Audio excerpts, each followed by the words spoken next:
धावून यावे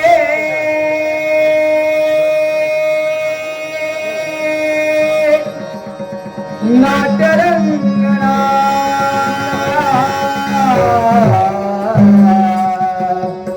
धावून यावे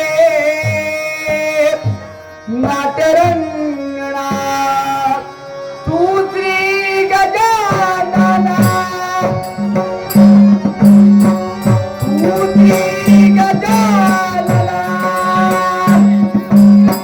मुझ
गावरी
द्रोही वत्सा सूत्रधारा, मी माझ्या मात्या पित्यांसमवेत कैलास पर्वतावर तांडव नृत्यात दंग असताना एकाएकी तुझी दीनवाणी हाक ऐकली आणि या रंगमंचावर उपस्थित झालो.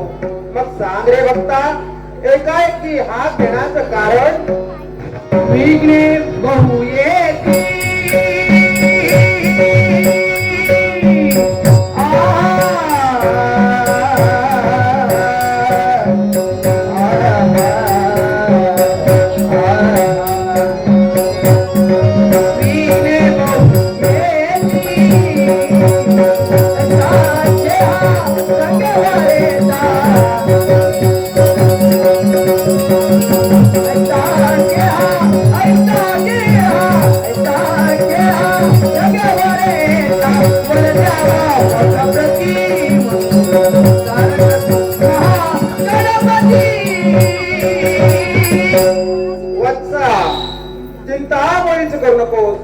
तुझ्या नाटकात येणारी संकट मी माझ्या हाती असलेल्या पाषाण कुशाद्वारे त्या संकटांचं मी हरण करीन.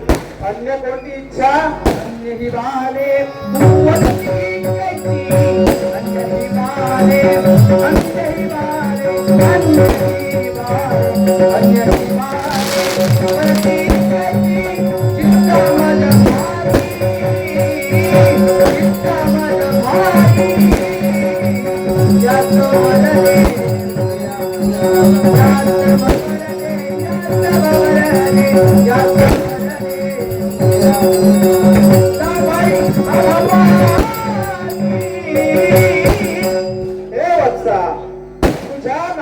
मतिमंद बालके प्रमाणे भाषण करतील, जनगंधर्वाप्रमाणे नर्तन वादन करतील, अष्टरंभा भारत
शुभम भवतु शुभम भवतु शुभम भवतु. मग वत्सा निघालो. यावेळी कैलास पर्वतावर पुनश्च निघालो. पदकमली मी दाससे निभावे दिनरजनी बजावे दिनरजनी शिवसुता बजावे दिनरजनी शिवसुता बजावे दिनरजनी शिवसुता बजावे दिनरजनी.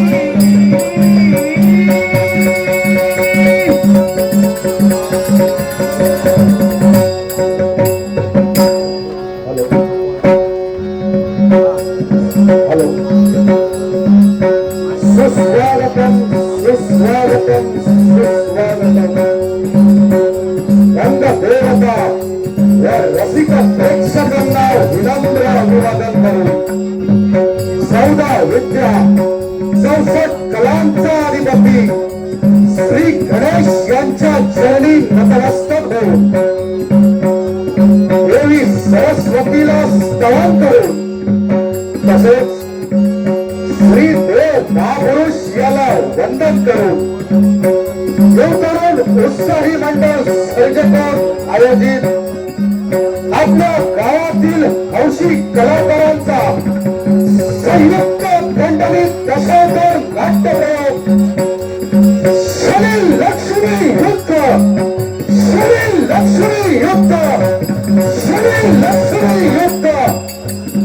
पात्र परिचय भारत युवराज अडकर शनिदेव शंकर उंबरकर देवेंद्र महादेव अडकर देवी लक्ष्मी जनार्दन आसगावकर यक्षराज ध्रुवराज वर्मा गावकरी आहो अडकर भगवान उंबरकर केदार केळुसकर अप्सरा पुराळकर राजा कीर्तिध्वज कृष्णाजी पराडकर युवराज कुणाल स्वप्नील केळुसकर राक्षस दर्शन सावजी कोळी नारायण आडकर गोविंद आबा आडकर गंगा गिरी गावकर अखरार बाबू पडवळकर हार्मोनियम निखिल जोशी पडवळ पखवाज दामल केसरकर पडवळ बालरक्षक दादा सावंत यांनी कुणाल बंद भूषा व वेशभूषा दिनेश वालावकर दिनेश केळुसकर विनोद देवकर रविशंकर किरण सावजी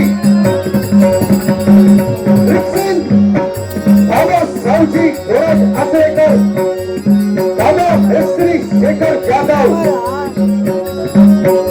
युवतरुण उत्साही मंडळ व सहकारी रंगदेवता आणि रसिक प्रेक्षकांना विनम्र अभिवादन करून रंगदेवता आणि रसिक प्रेक्षकांना विनम्र अभिवादन करून आता थोड्याच वेळात आपल्या समोर शरीर लक्ष्मी युक्त शरीर लक्ष्मी युक्त शरीर लक्ष्मी युक्त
या नवमंडळाच्या अग्रस्थानी ज्याची गणना केली जाते, या नवग्रहांमध्ये ज्याचा वर्चस्व प्रधान, आज हा सूर्यपुत्र शनिदेव अशी या देहाला सोडला.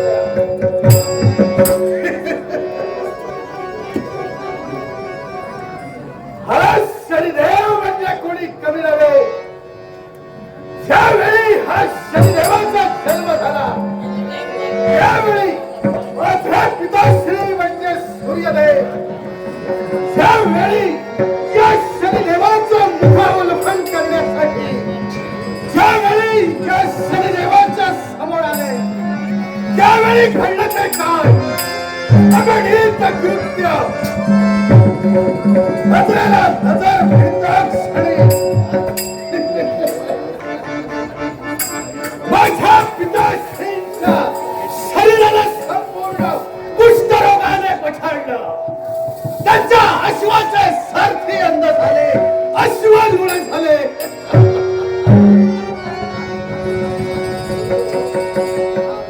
त्यावेळी हा समाचार देवलोक समजतात क्षणी संपूर्ण देवलोक कसा हादरून गेला. हे काय असेल तर या शनिदेवाचा असलेला प्रताप. या देवताने या शनिदेवाच्या बाबतीत काय घडवलं असेल. वेळोवेळी पदोपदी करत आलेले या शनिदेवाचा अपमान अपमानाने फक्त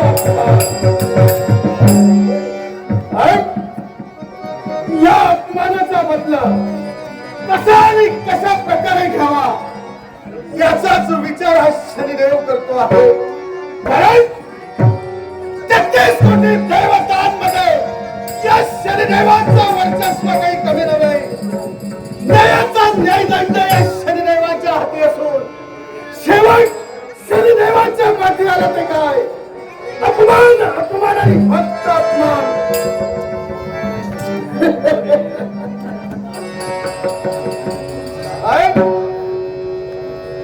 या देवलोकात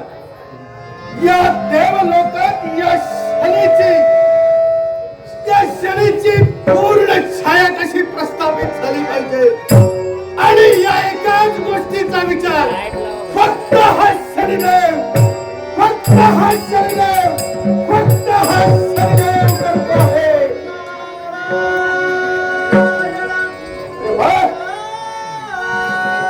नारद महामुनींचा या शनी दरबारापर्यंत येणं होत आहे. येऊ दे. प्रत्येक देवतांचं स्वागत करणं या शनिदेवाचं कर्तव्य.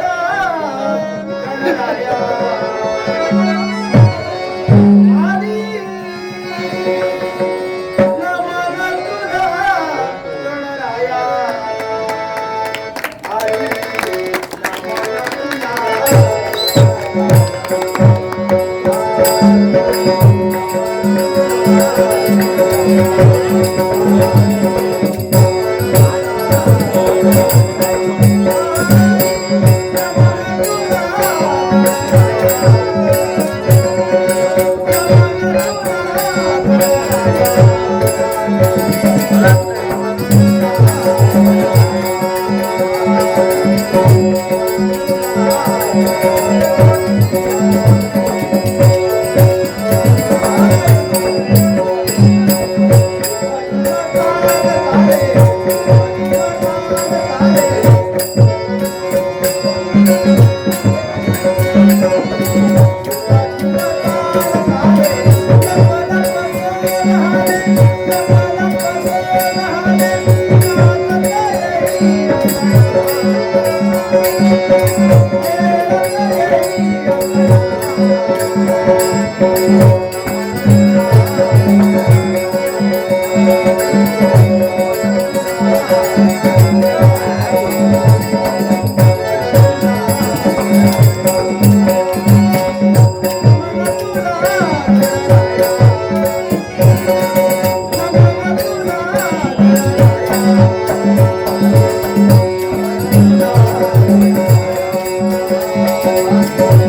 हे सुख शांतीच्या आनंदमय परमेश्वरा, हे जगत जीवना जगत पालका जगत उद्धारका, तुझ्या मंगल चरणी या ब्रह्मतनय नारदाचा शतशः प्रणाम,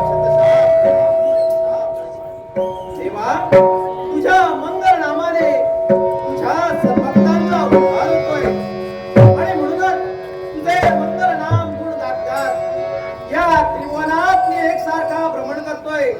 देवा देवा नारायणा, हे तुझं भ्रमण करत असताना जे जे अज्ञान रूपिणी मार्गाने चाललेत ना, त्यांना ज्ञानरूपी बोधामृत पाजून हा ब्रह्मतनय या ज्ञानरूपी भवसागरात तरुण जाण्याचा मार्ग दाखवतोय. आणि हे देवा नारायणा, जे अज्ञानी असूनही अज्ञानाने वागतायत, जे जे अहंकारी बनतायत, त्या दृष्टांचा विनाश व्हावा म्हणून हा नारद काही ना काही तरी युक्त्या करतोय. अरे वा देवा, तुझं मंगल गुण दाखवता. अरे तरी जमानापर्यंत माझं येणं झालंय. देव आपल्या आसनावर विराजमान असतील, परंतु आपण आल्याची बाई नारायण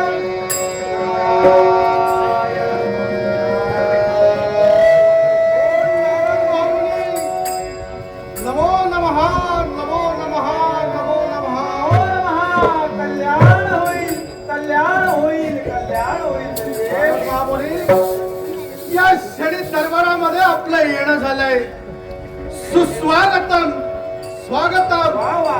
या आसनावरती विराजमान व्हावून या आसनाची वा आपण शनिदेव, वा. योग्य आदरातिथ्य आपण या ब्रह्मतनयचा करताय. खरोखरच अभिमान वाटतोय आणि आपली श्रेष्ठता, आपली योग्यता नारायण नारायण. जे माझी श्रेष्ठता आणि माझी योग्यता यावेळी तुम्ही जाणत आहात. जाणतोय, पण शनिदेव नारायण नारायण. जे एका वेळी तुमच्या मुखकमलातून शब्द तुमची योग्यता आणि तुमची श्रेष्ठता, मग यावेळी असा लग्न शब्द तुमच्या मुखामध्ये वाहतो आहे. पण शनिदेव, या त्रिभुवनात या देवलोकात देवतांचा घटक असूनही तुम्हाला विचारतोय कोण? नारायण. महाराज बाबांनी यावेळी या शनी दरबारामध्ये येऊन या शनीचा अपमान करत आहात. यावेळी जे मुखकमलातून शब्द बाहेर पडतात ते तिथंच बंद करा. शनिदेव, मला सांगा, आपण एक देवता महत्वाचे आहात. बरोबर आहे. मला सांगा, अरे देव मांडीला मांडी लावून एकमेकांसमोर बसताय, पण तुमचं आसन कुठे आहे? नारायण नारायण. नारद महामुनी यावेळी या शनीच्या काळजात हात घातला. या 33 कोटी देवतांमध्ये या शनिदेवाचा आसन 7.5 पावलांवरती या देवतांनी विराजमान केलेला आहे. शनिदेव, देवतातील घटक ना आपण. हो, या त्रिभुवनात मी पायपीट करतोय आणि त्या वृत्तीलोकी पाहतोय तर काय. ज्यावेळी पावलं वळताय तेव्हा खरोखरच समाधान वाटतंय. नारायण नारायण. जिकडे पाहावं तिकडे महाविष्णूची भक्ती होते, या लक्ष्मी मातेची भक्ती होते. धनलक्ष्मी, वैभवलक्ष्मी, सुखलक्ष्मी. वा वा वा वा. पण शनिदेव, या साऱ्या देवतात आपला एकही भक्त नाही. नारायण नारायण. यावेळी असलेले विचार यावेळी तुमच्या मुखकमलातून बाहेर पडत आहेत. याच गोष्टीचा विचार हा शनिदेव करतो आहे. नारद महामुनी, या पूर्ण त्रिकोणात भ्रमण करणारे तुम्ही, बुद्धीचं भांडार तुम्ही घेऊन फिरता. मग यावेळी हा शनिदेव तुम्हाला प्रश्न विचारतो आहे. माझं देवतत्वांमध्ये श्रेष्ठत्व सिद्ध करण्यासाठी यावेळी या शनिदेवाने काय करावं? याला एक मार्ग आहे, नारायण. असा कोणता मार्ग? मार्ग कुठलाही असो. मार्ग मी सुचवी, पण माझं नाव कुठेही येतं का म्हणे नारायण? नाही. नारद बाबांनी या शनीच्या शब्दांवर विश्वास ठेवा. शनिदेव, ह्या प्रश्नांची तुला उत्तर हवी असतील तर जा. यावेळी तुझा जो अपमान करतोय म्हणतोय तो 33 कोटी देवतांचा अधिपती म्हणजे देवेंद्र. मग देवेंद्रापाशी जाऊन माझ्या प्रश्नांची उत्तर त्या देवेंद्राला विचार, असं तुमचं म्हणणं त्या आहे? मनात उद्भवणारे प्रश्न त्याच्या समोर कथन कर. मग माझ्या मनी असलेले प्रश्न यावेळी मी देवेंद्राला विचारली. मग माझ्या प्रश्नांची उत्तरं त्या देवेंद्राने दिली नसतील तर यापुढे या शरीराने काय करावं हे सूचित करा. तुझं हे श्रेष्ठत्व, तुझं दैवत्व जर तुला सिद्ध करायचं असेल तर त्या ठिकाणी जाऊन तुझ्या मनाला वाटेल, तुझ्या बुद्धीला पटेल असं काहीतरी कर, पण तुझं श्रेष्ठत्व तू सिद्ध कर. नारायण. जे माझ्या मनाला पटेल, बुद्धीला पटेल तसं तुम्ही करायला सांगता आहे. सावधान दंडभेद. तुम्ही सांगितल्याप्रमाणे यावेळी शनिदेवाचा त्याग करून हा शनिदेव अमरावती पर्यंत निघाला माझ्या प्रश्नांची उत्तर विचारण्याकरिता. यासाठी या शनिदेवाला आशीर्वाद. यावेळी हा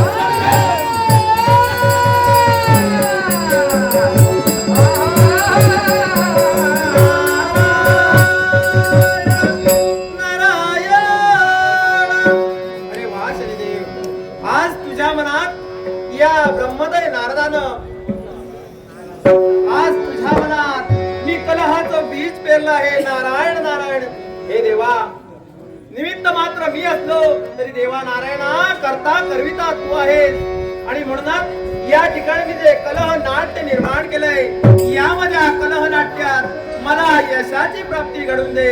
एवढीच तुझ्या चरणी सविनय प्रार्थना, सविनय प्रार्थना, सविनय प्रार्थना. जीव हा तळमळे तुझ्यासाठी, जीव हा तळमळे तुझ्यासाठी. कोठे मला भेटसी अनंत युगाच्या नारायणा रे. कोठे मला अनंत युगाच्या नारायणा रे. कोठे मला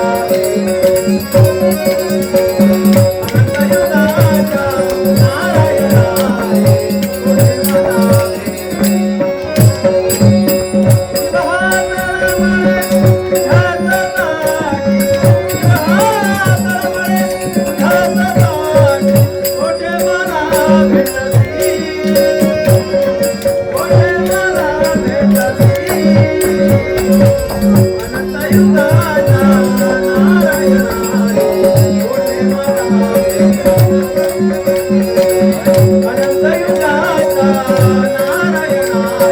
कोठे मला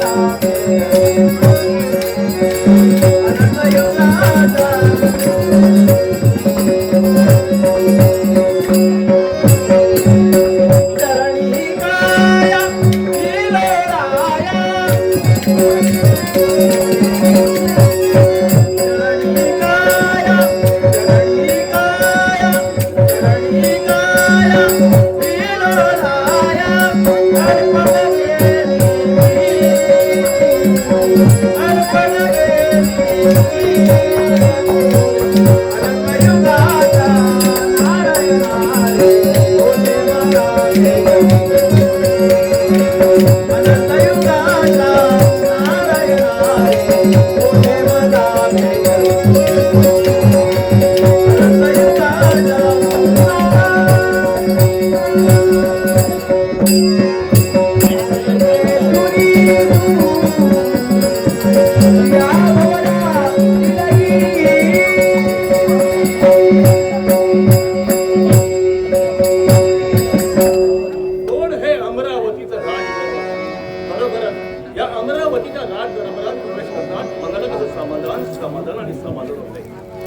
खरोखरच जिकडे तिकडे पाहावं तिथं तिथं मोतिकांच्या रांगोळ्या आणि अक्षरांचे सडे.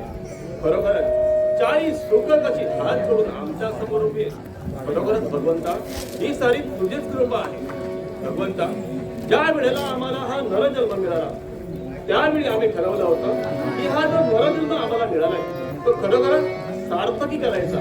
म्हणूनच नारद मुनींनी सांगितल्याप्रमाणे आम्ही काशी सारख्या पुण्यक्षेत्री जाऊन तिकडे जाऊन 100 शतयज्ञांची पूर्तता केली, 99 शतयज्ञ पूर्ण केले.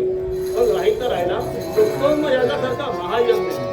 100वा शतयज्ञ पूर्ण करतात 33 कोटी देवतांनी आमच्यावरती पुष्पवृष्टी करून हा अमरावतीचा राज दरबार आम्हाला स्वाधीन केला. तर दिनापासून या अमरावतीच्या राज दरबारामध्ये न्यायाला न्याय आणि अन्यायाच्या ठिकाणी शासन करण्याचं कर्तव्य हा अमरावती नरेश करतो आहे. खरोखरच भगवंता ही सारी तुझीच कृपा आहे. पण सर्व काही सुरळीत चाललं असताना अचानक या अमरावतीच्या राज दरबारामध्ये कल्पनाच कसला आवाज येतो.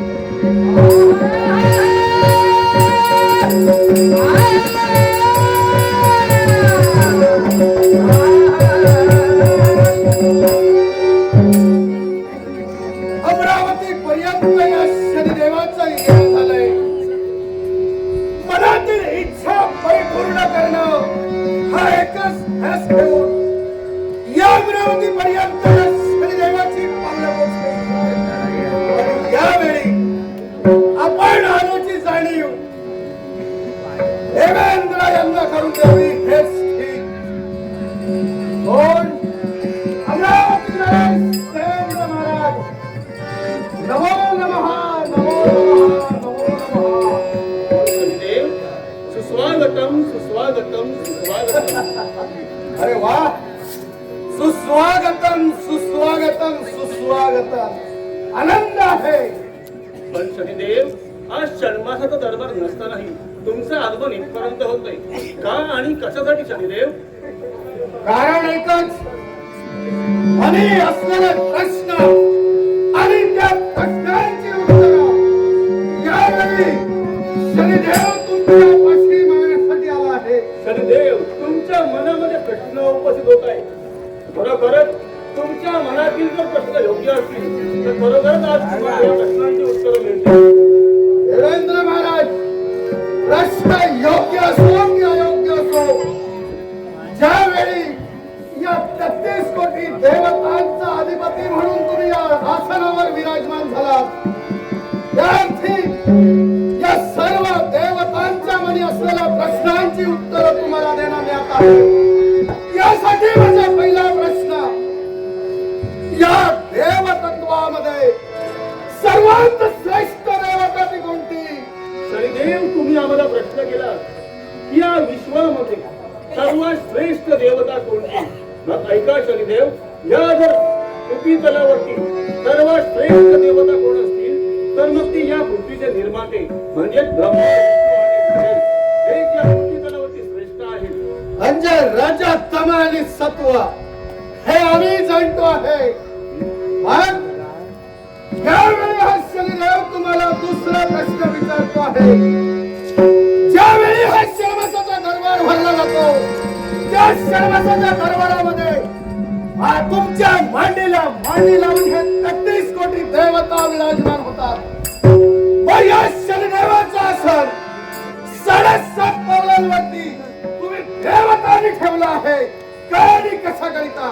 शनिदेव तुमचा प्रश्न रास्त आहे. माझं असं 7.5 पावलांवरती का असं विचारताना शनिदेव, मग या जर तुम्हाला प्रश्नाचं उत्तर हवं असेल तर मग ज्या वेळेला षण्मासाचा दरबार भरेल त्यावेळेला प्रश्नांची योग्य ती उत्तर नक्कीच हा देवेंद्र आणि षण्मासाचा दरबार भरेपर्यंत शनिदेव थांबू शकत नाही. यावेळी माझ्या प्रश्नांचे उत्तर जर तुम्हाला देता येत नसेल, तर या गादीवर तुम्हाला बसायची आवश्यकता नाही. शनिदेव तोंड सांभाळून बोला. 33 कोटी देवतांनी दिलेली जबाबदारी म्हणजे हा राज सुवासन आहे आणि मला बसायचा अधिकार नाही हे सांगणारे तुम्ही कोण?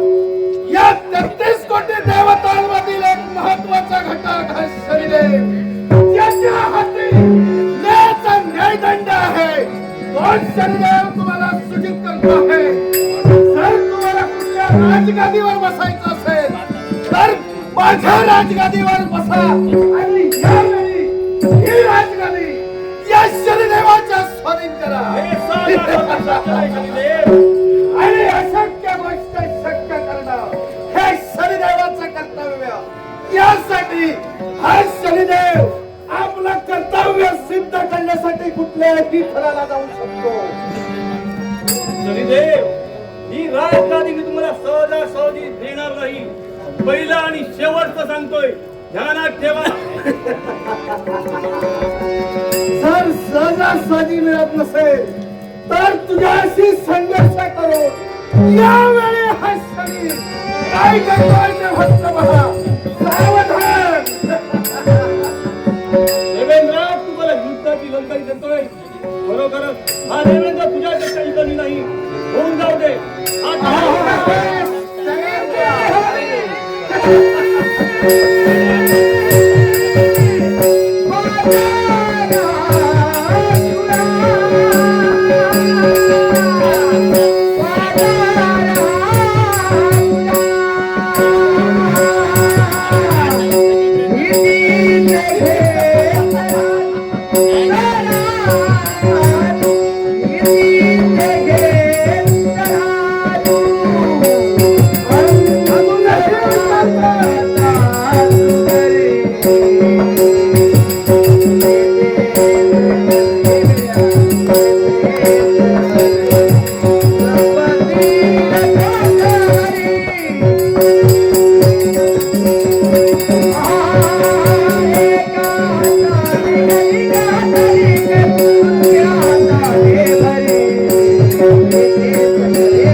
माझ्या सर्व भक्तगणांच्या मनोकामना सुफलाम संतु सुफलाम संतु सुफलाम संतु.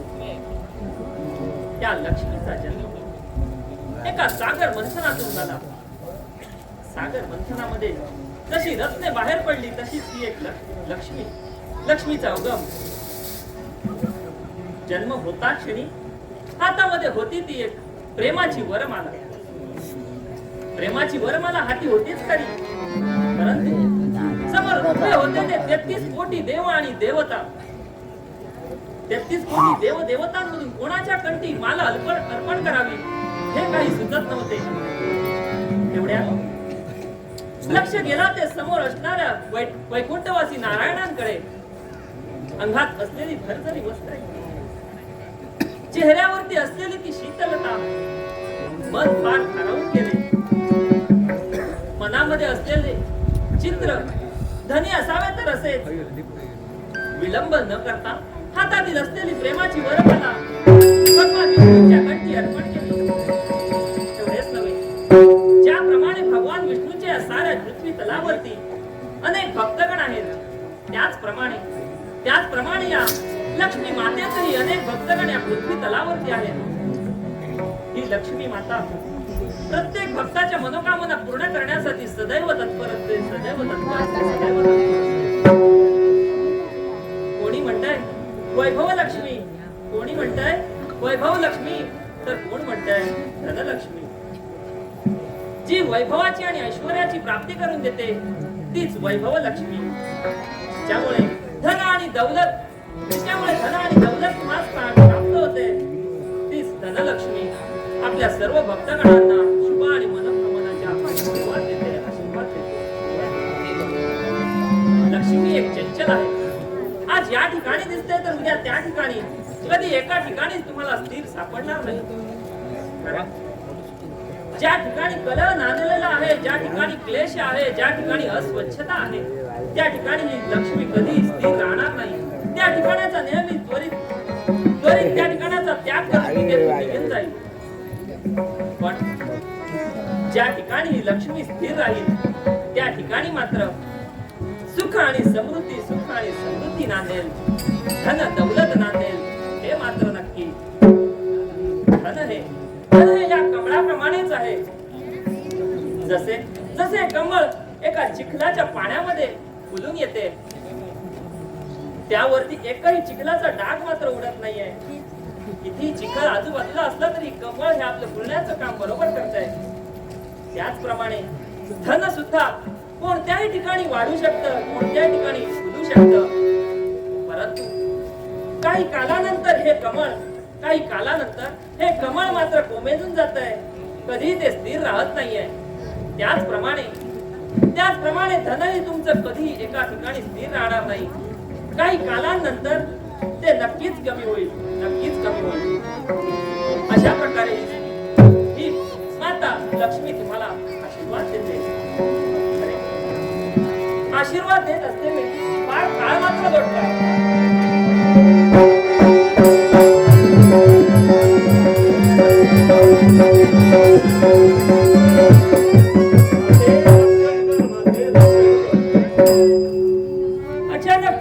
अचानक हा अघोरी असा आवाज काही पडतोय खरा.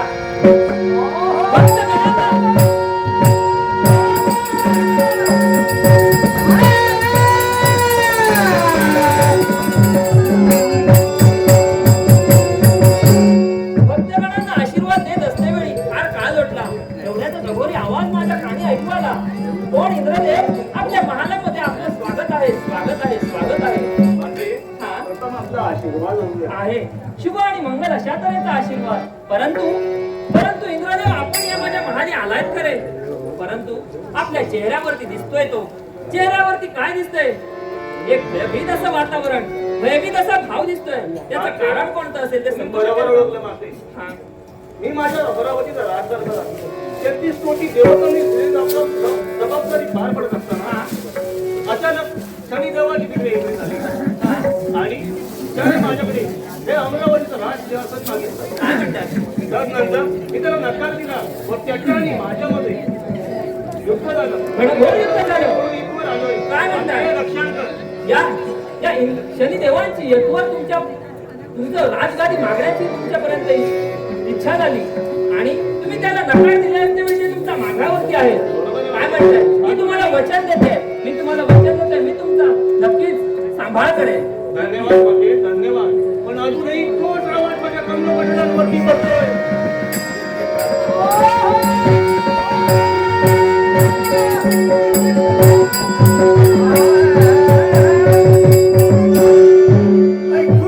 लोकांपर्यंत या शनिदेवाचा येणं झालाय आणि यावेळी आपण आल्याची जाणीव मातेला करून द्यावी. तदनंतर पुढील कर्तव्यास सामोरं जावं. ओम माते नमो नमः. कोण शनिदेव? माते, आज माझ्या या महालापर्यंत आपलं येणं झालं आहे. नक्कीच आपण आला आहात ते सहजासहजी नसून त्यामागे कोणतं तरी कारण आहे, हे मात्र नक्की. कारण एकच माते, यावेळी तो देवेंद्र इथपर्यंत आला आहे आणि त्याच मार्गावरती हा शनिदेव सुद्धा तुमच्या या वैकुंठी लोकात आला आहे. काय म्हणताय? देवेंद्रांच्या मागाहून तुम्ही येतवर आलाय का आणि कशासाठी? म्हणजे देवेंद्र इथे आला आहे, खरं की खोटं? बरोबर ओळखलाय. देवेंद्र माझ्या महालापर्यंत येतच असतात, त्याचप्रमाणे आजही आले आहेत. पण तुमचं त्यांच्याकडे काय कोणतं असं काम केलंय? देवेंद्र इथे असेल माते तर यावेळी या शनिदेवाच्या स्वाधीन कर. शनिदेव ही एक माता लक्ष्मी आहे आणि माते लक्ष्मीचं आपल्या पुत्रांची काळजी घेणं, त्यांचा सांभाळ करणं हे त्या मातेचं कर्तव्य आहे. मी आपल्या देवेंद्रांना वचन दिलं आहे की तुम्हाला येथून कोणी हिसकावून घेऊन जाऊ शकत नाही आणि तुमची जर अशी इच्छा असेल तर ते मी कधी होऊन देणार नाही. माते यावेळी देवेंद्राच्या बाजूने तुम्ही कथन करत आहात. बरोबर. मग यावेळी तुम्ही तुमचे कर्तव्य जसं पार पडतात त्यावेळी माझं कर्तव्य एकच आहे माते. असं कोणतं कर्तव्य? जशी या मृत्यू लोकावर तुम्ही देवतांची भक्ती केली जाते माते, तशी भक्ती या शनिदेवाची का केली जात नाही हाच प्रश्न मी देवेंद्राला केलेला.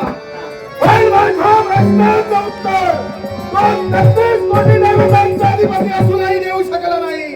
म्हणून माते यावेळी मी तुम्हाला प्रश्न करतो आहे. शनिदेव, तुमचा प्रश्न मात्र योग्य आहे. सर्व 33 कोटी देवता आपल्या स्थानी योग्यरित्या काम करतायत.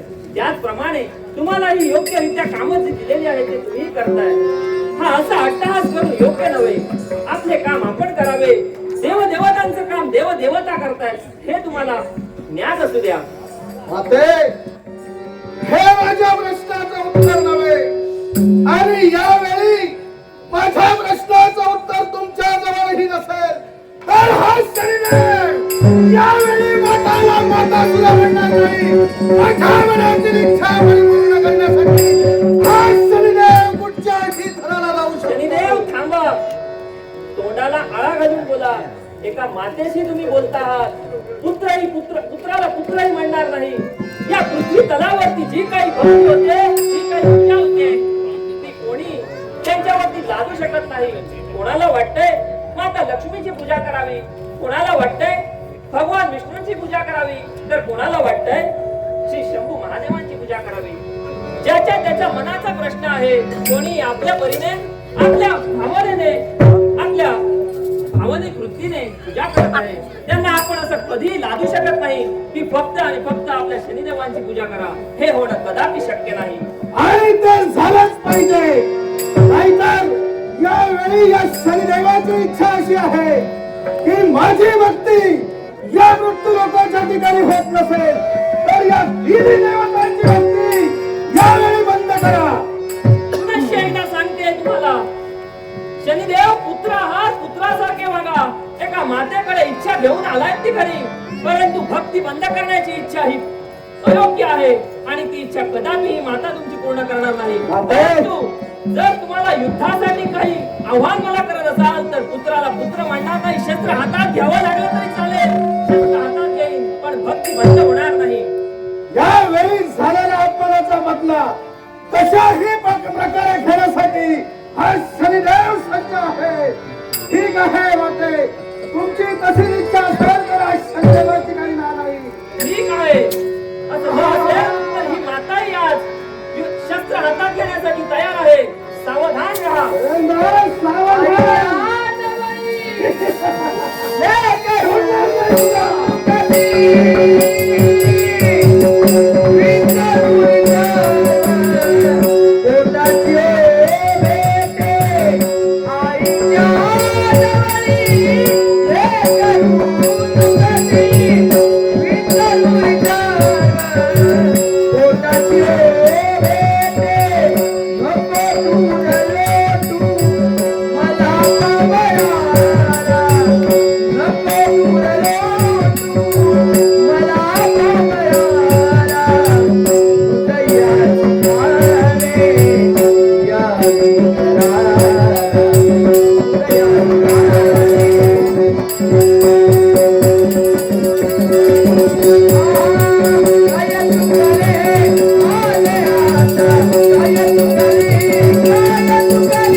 शनिदेव जाणतो आहे तुम्ही माझी माता आहात बरोबर आणि मी आपला पुत्र हा हे योग्य नव्हे पण माते या देवलोकात झालेला अपमान हा शनिदेवही सहन करू शकत नाही आणि शनिदेवाची माया प्रकोप या बाबतीत तुम्ही जाणता आहात बरोबर मग माते यावेळी मी तुम्हाला शब्द देतो आहे की या शनिदेव या पुढं आपली प्रचिती सिद्ध करण्यासाठी कुठल्याही थराला जाऊ शकतो हे लक्षात ठेवा हा